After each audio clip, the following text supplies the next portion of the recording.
and got to see how we operate our Sky 7 drone. And they really did have a lot of really good questions. You guys got a chance to see them too, didn't you? Yeah, it was awesome. I mean, they were hanging out in the Storm Center with us. Jesse, I know you got to spend even more time with them. Yeah, they were go-getters. When they were downstairs, they were asking questions that I don't think I was smart enough to ask when I was first coming into the business, so I was pretty impressed. I was going to say I had a day off yesterday, but I do remember touring stations in high school and, of course, doing your internship in college, and that's really how it all started. I asked them how many of them were going to work here, and just about all of them raised their hand. So awesome. Maybe they'll be joining us. Exactly, yeah. So really, really cool to see that.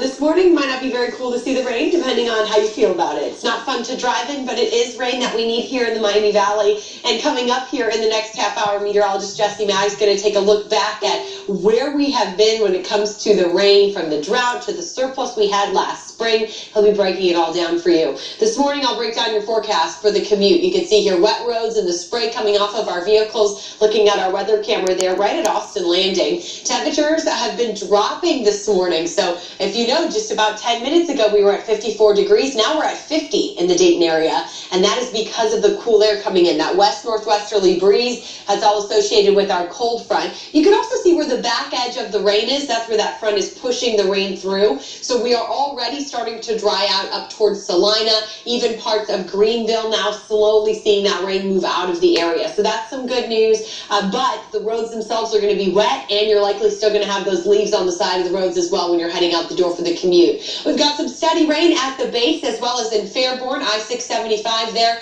and stretching up towards Enon, seeing some steadier shower activity. Also seeing some steadier showers towards Pitchen as well. A little further to the north and east, Bell Fountain's getting the rain now, as well as DeGraff. So this is helpful to the soil and to our drought conditions. And that last push is continuing to shift east-northeast here, moving past Fort Loramie, starting to head a little closer to I-75 there from Piqua to Sidney. You're going to watch the rain pick up in the northern half of the Miami Valley. Temperature-wise, you can see where temperatures have been dropping because of that front. So we're already down to 46 in Greenville. We're still sitting in the 50s in the far southeast. So everyone will drop into the 40s this morning and then only climb a few degrees this afternoon. We may also see very briefly behind our cold front a little bit of sunshine peek out. It'll be very brief though. You can see by lunchtime we already see those clouds work back in. That's because we're going to have cold air basically moving in throughout the day today. So anytime it hits that sun, it'll start to cloud things up for us. We may also get a stray shower or two later this afternoon. That was right around 5 o'clock. Then as we head towards 9, our clouds will start to decrease again. Our projected wind gusts today, even though the rain ends in the next hour or so, we are going to see the gusty winds picking up throughout the afternoon. So really between noon and about 5 o'clock, that's when our winds could gust around 30 to 35 miles per hour. So if you do drive a semi-truck or a high-profile vehicle, you'll feel that throughout the day today. Unfortunately, because we've had quite a few cool nights, we may also see some of those leaves come down, especially in your neighborhoods. 50 degrees is where we'll hit in Eaton. We'll hit 49 in Sidney and 51 in Kettering. So it's one of those days where we really kind of start off cool in the morning and then we barely climb throughout the afternoon. Tonight we get back down into the upper 30s. We will still deal with breezy conditions and we'll hold on to some scattered clouds. And then tomorrow afternoon, a lot more sunshine, but temperatures are still running cooler than normal. Will likely only sit right around 60 degrees. Your futurecast for Thursday does show partly sunny skies and really no chance for rain, so that's some good news. The 5-day, we start to warm back up as we head into the weekend. We bring you weather and traffic every 10 minutes. Let's check back in with Sergeant Mark now on those wet roads. Good morning, Sarge.